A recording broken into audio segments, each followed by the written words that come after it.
धनुष के टूटने की आवाज महेंद्रगिरी पर्वत पर परशुराम जी के कानों में पड़ी और जैसे ही परशुराम जी के कानों में धनुष के टूटने की आवाज पड़ी, तुरंत ही परशुराम जी ने अपने हाथ में चमचमाता हुआ फरसा लेकर के और तुरंत ही महाराज परशुराम जी जनकपुर की तरफ चल दिए। और जैसे ही जनकपुर की तरफ चले, तेहि अवसर सुने सेवा धनु भंगा, आयऊं भृगुकुल कमल पतंगा। तेहि अवसर सुने। आज महाराज जैसे ही परशुराम जी को मालूम पड़ा, परशुराम जी तुरंत ही धनुष को अपने फरसे को लेकर के जनकपुर में आ गए। और जनकपुर में आए तो अब तो महाराज सारे राजा महाराजा जितने भी योद्धा थे वो सबके सब कांपने लगे और कांपते हुए सबके सब अपने अपने पिताजी का परिचय दे करके और परशुराम जी को परिचय दे करके सिर नवा करके और जाकर बाहर निकलने लगे। और जैसे ही परशुराम जी आए तो परशुराम जी ने जनक से कहा, ए जनक,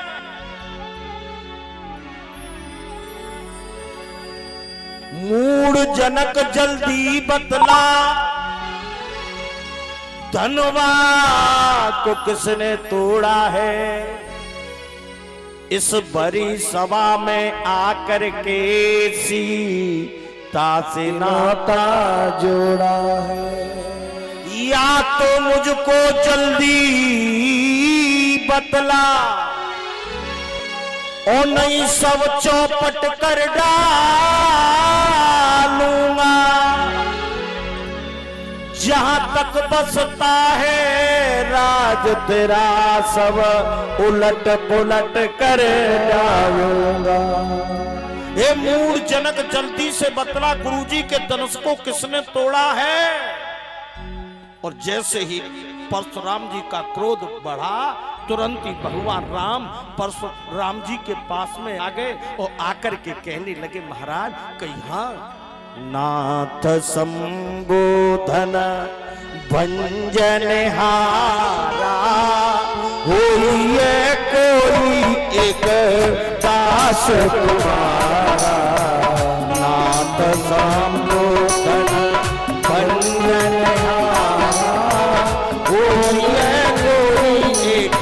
दास तुम्हारा। आज महाराज भगवान राम ने परशुराम जी से कहा, महाराज जिसने तुम्हारे गुरुजी के धनुष को तोड़ा है वह तुम्हारा ही कोई शिष्य होगा, तुम्हारा ही कोई सेवक होगा। परशुराम जी ने सुना, परशुराम जी कहने लगे, सेवक वह है जो करे शिवकाई, अरे करनी परे करिए लड़ाई। सो भी लगा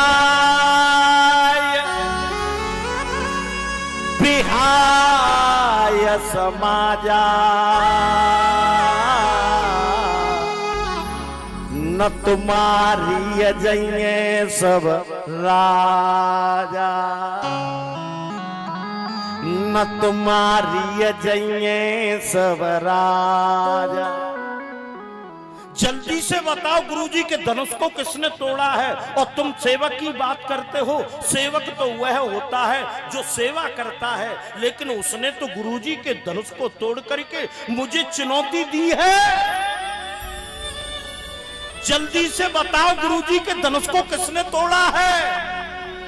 और जितने राजा महाराजा यहाँ पर खड़े हुए हैं, आप सबको ज्ञात होगा, मैंने 21 बार इस पृथ्वी को क्षत्रियों से हीन कर दिया।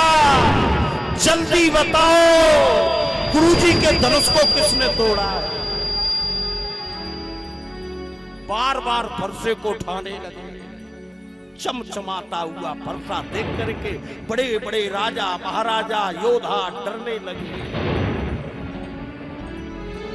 सबके सब कांप रहे हैं, लेकिन उसी समय लक्ष्मण आ गए और लक्ष्मण ने आकर के परशुराम जी से कहा, महाराज आप बार बार फरसा दिखा रहे हो, यहाँ कुमड़वतिया कोहुनाई जे तरजनी देखे मुरझाई। यहाँ कोई छुई मुई का पेड़ नहीं है जो आपके फरसे को देख करके, जो तर्जनी उंगली को देख करके डर जाए। यहाँ पर सब क्षत्रिय हैं, तुम्हारे फरसे को देख करके डरने वाले नहीं है। बहुत नहीं तोड़ी लड़काई और कबून असरस करिए गुसाई। अरे जब छोटे से थे, जब तो हमारे प्रभु ने ऐसे जाने कितने धनुषों को तोड़ दिया, जब तो किसी ने कुछ नहीं कहा। अब इस धनुष को तोड़ दिया तो बार बार वर्षा दिखा रहे हो। जल्दी बताओ गुरुजी के धनुष ने, गुरुजी के धनुष को किसने तोड़ा है? छुअत टूटी रगो पति नहीं दोजू, मुनि बिन काज करहि कतरोस।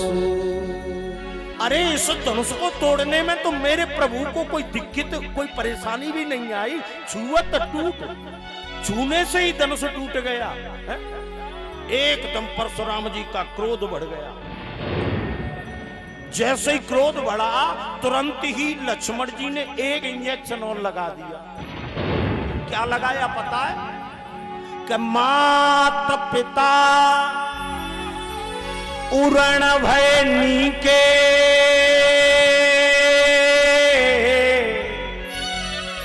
और गुरु ऋण रहा सोच बड़ जी के।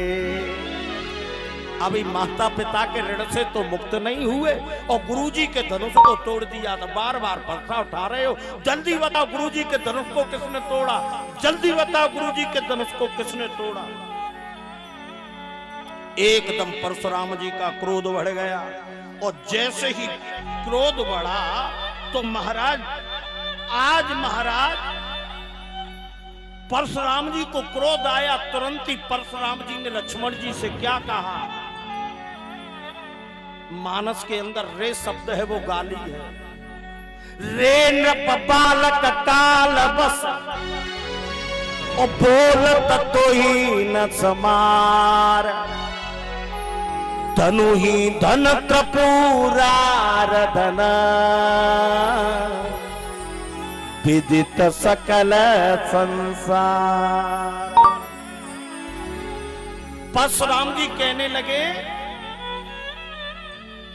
कि बालक बोल बदहू नहीं तोई,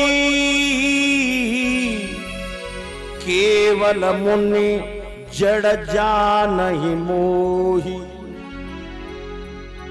आज जैसे ही परशुराम जी ने कहा रे नृप बालक काल बस, रे शब्द कहा, रे शब्द मानस के अंदर गाली बताया है। लक्ष्मण जी कहने लगे कि सुर महिसुर हर जन और गाई, हमारे कुल इन परे न सुहाई। वीरवती तुम धीर अछोवा, और गाली दे तन पावे सोवा। अरे आप संत होकर के गाली दे रहे हो? वीरता का व्रत धारण करने वाले धैर्यवान व्यक्ति कभी गाली नहीं देते, और गाली देते तो उनको शोभा नहीं पाते। आज महाराज लक्ष्मण और परशुराम जी का क्रोध बढ़ रहा है। उसी समय भगवान राम आ गए। भगवान राम ने आकर के परशुराम जी से कहा, प्रभु बर रही बालक एक स्वभाव, इनहि न संत विदुषहि काहू, जो बालक कछु अगचर करही, और गुरु पितु मात मोद मन भरही। परशुराम तव राम प्रति बोले उर अति क्रोध, शंभु सरासन तोर सठ करहि हमार प्रभु। तब परशुराम जी अत्यंत क्रोध भर करके श्री राम जी से बोले, अरे सट तू शिव जी के धनुष को तोड़ करके हमको ज्ञान सिखाता है? अति विनीत मृदु शीतल बानी, बोले राम जोरे जुग पानी। परशुराम जी कितने कठोर बोले, लेकिन भगवान राम फिर भी हाथ जोड़ करके भगवान परशुराम के सामने खड़े हो गए।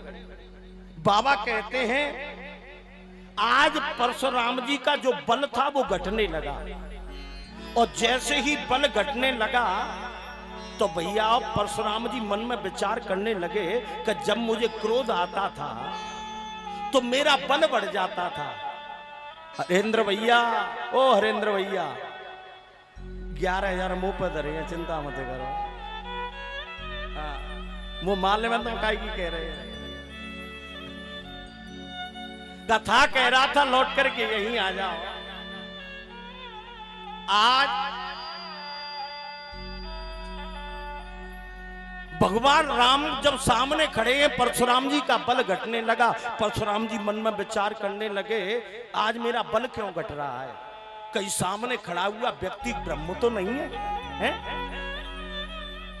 मुझे क्रोध आता था तो मेरा बल बढ़ जाता था, लेकिन आज मेरा बल कम क्यों हो रहा है? इसकी परीक्षा करनी चाहिए। और तुरंत ही परशुराम जी ने और तुरंत ही अपने धनुष को उतार करके दिया। बाबा कहते हैं कि राम रमापति कर धन लेहू, खेचौ मिटे मोर संदेहु। देख चाप आप ही चले गयऊ, परशुराम मन विस्मय भयहु।